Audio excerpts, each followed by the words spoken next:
இந்த நாள் கர்த்தருடைய வார்த்தை நியாயாதிபதிகள் 14ஆம் அதிகாரம் 5ஆம் வசனத்தை வாசிக்க கேட்போம். இதோ கெர்ச்சிக்கிற பாலசிங்கம் ஒன்று, இதோ கெர்ச்சிக்கிற பாலசிங்கம் ஒன்று அவனுக்கு எதிராக வந்தது. அவனுக்கு எதிராக வந்தது. எனக்கு அருமையான தேவ பிள்ளைகளே, தேவ சித்தத்தை செய்யும் பொழுது பிசாசானவன் பாலசிங்கத்தை சிம்சோனுடைய வாழ்க்கையை அழிக்கும்படிக்கு குறுக்க வந்தது. ஒருவேளை உங்க ஆசீர்வாதத்தை தடை செய்ய பல சத்துருக்கள் உங்க வாழ்க்கையில குறுக்க வரலாம்.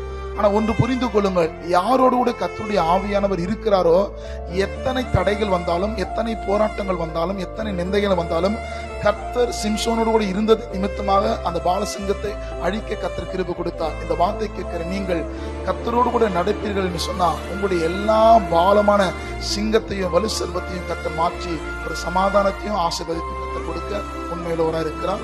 ஆமென்.